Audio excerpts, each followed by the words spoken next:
So as you guys know, I was just racing at Laguna, had a blast with this Performance Model 3, but a lot of people reached out and have been wondering how track days work, especially after I did Buttonwillow and now Laguna. A lot of interest has really kind of perked up and a lot of good questions via email. I thought I would just gonna go ahead and round everything out and put it in one video for those of you that are interested, because actually we've learned quite a bit about track days and what's good to know ahead of time, what's good to know, like where you're gonna stay, everything like that, and thought we'd just go ahead and combine it into one for you.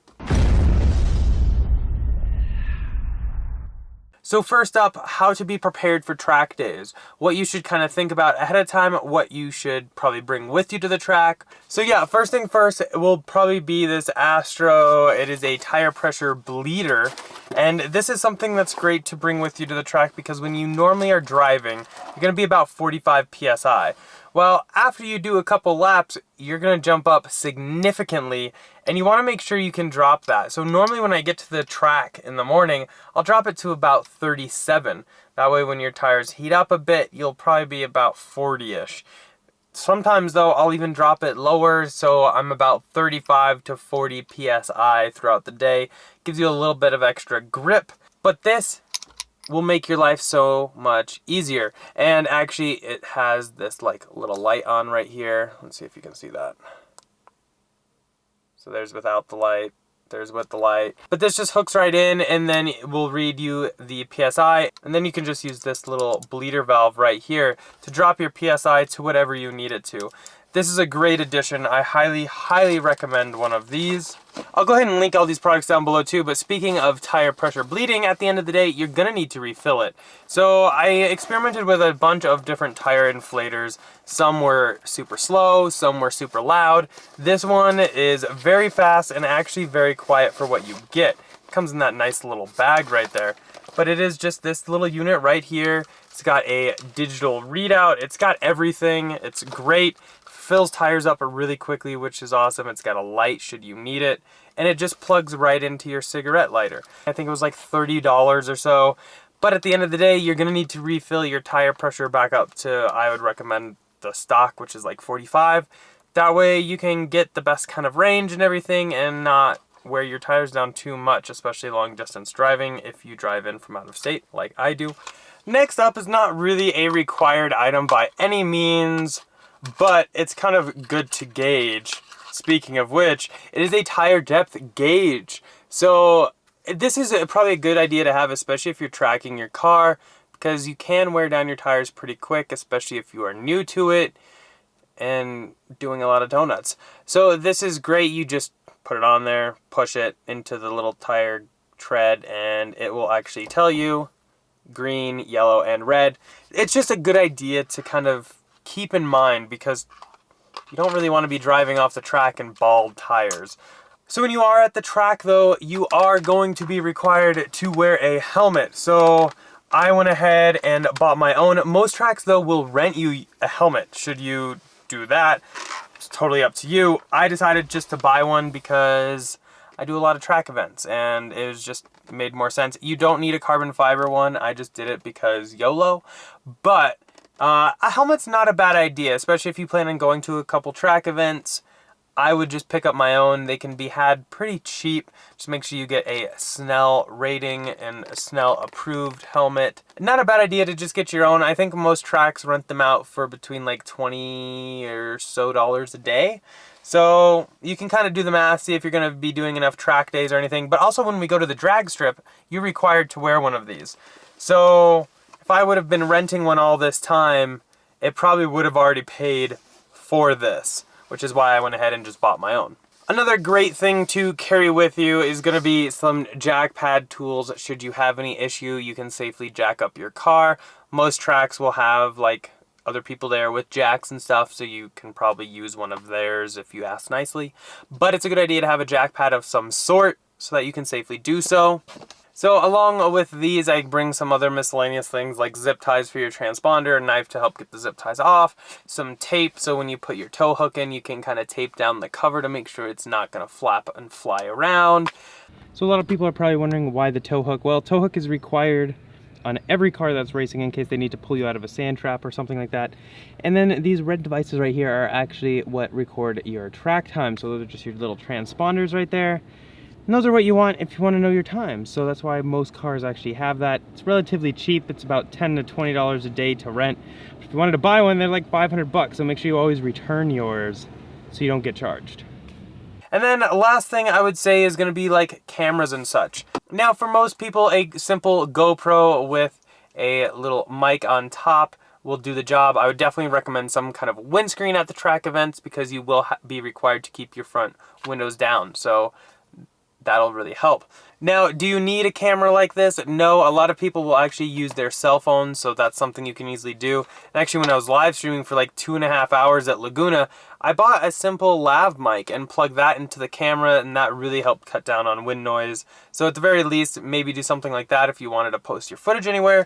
If you're just kind of doing it for fun, you probably don't need a lav mic. I would just use your phone and just get a nice little mount. And that kind of takes me to how I do a lot of like my times. And that's actually with this V-Box Sport. And I use this for like 0 to 60 times at tracks. I use it around town.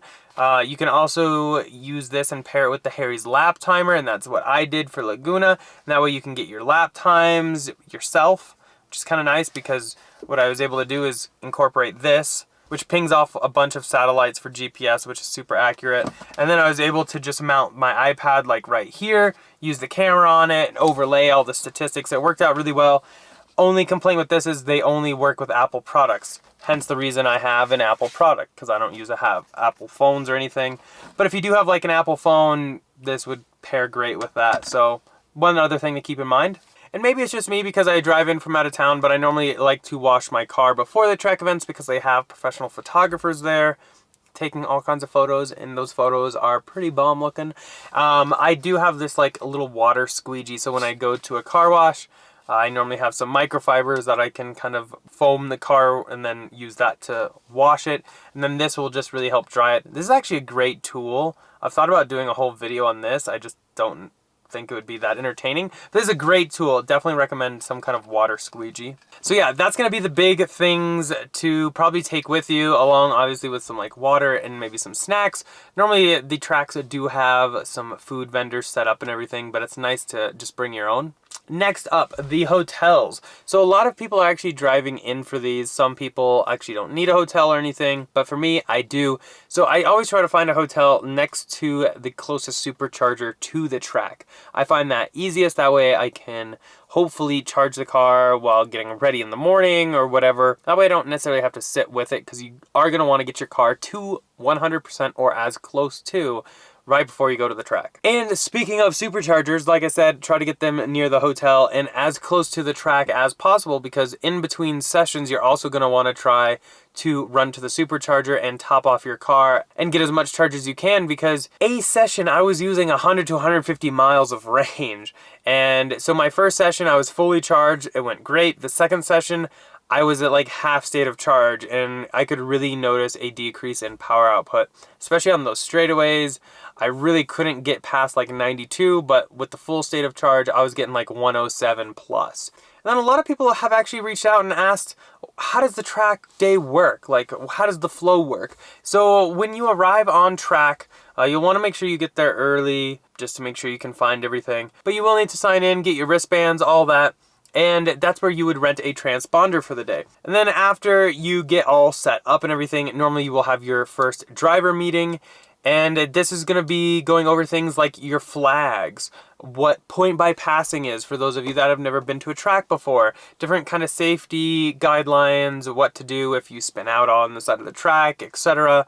And your lines. And your lines are going to be like the ideal lines you want to take on the track. That's going to just make sure that when you are driving, you can optimize yourself. You want to make sure that you're starting on the outside of a turn, hitting your apex, etc.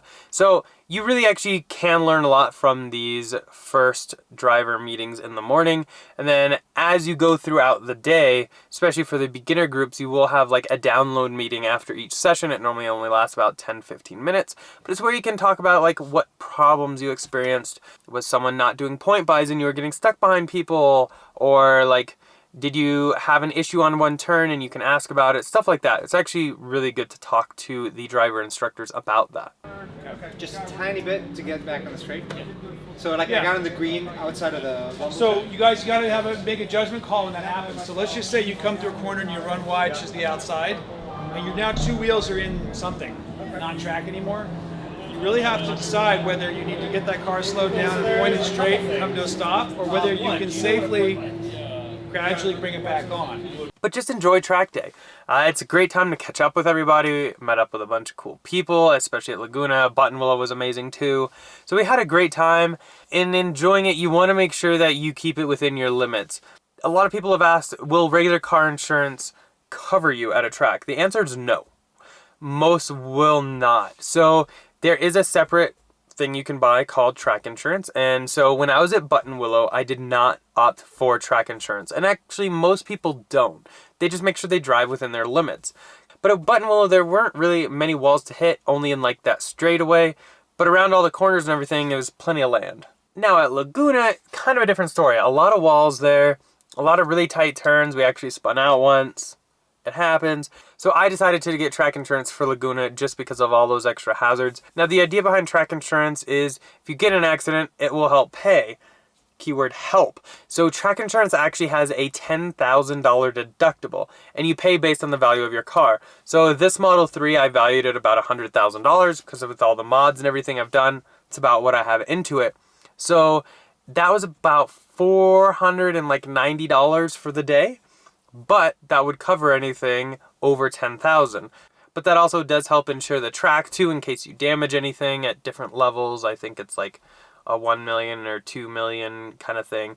Definitely check it out. It'll all be linked down below.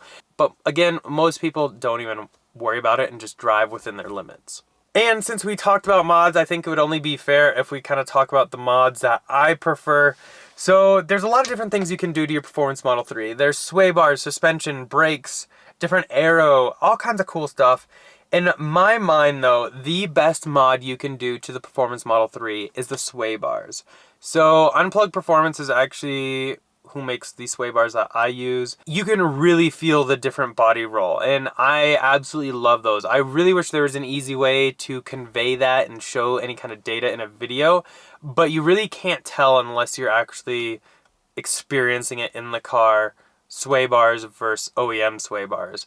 It's quite a significant difference and really that's probably one of the cheapest modifications you can do to the car. So besides that is going to be different suspensions you can do. So I was on the Unplugged Performance Super Performance coil suspension and those were absolutely great. I decided to upgrade though to their coilovers, video on that coming soon.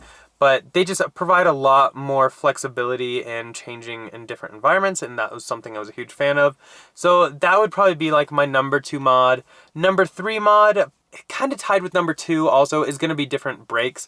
And you don't need to do carbon ceramics like I did, although they do look amazing and never had any issues. But I would definitely recommend probably like a track pad, high temp brake fluid, and probably like the stainless steel brake lines to make sure you don't pop any. That is probably like the bare minimum I would do on brakes. But again, kind of tied with number 2 on the suspension on that one.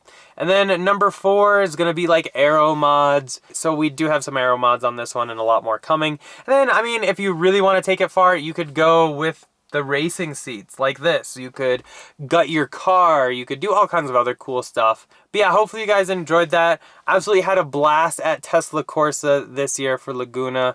Earlier this year we did Buttonwillow, also a blast. 2 completely different tracks though. Buttonwillow is very flat, whereas Laguna has a lot of elevation changes, which was actually kind of cool to experience that difference.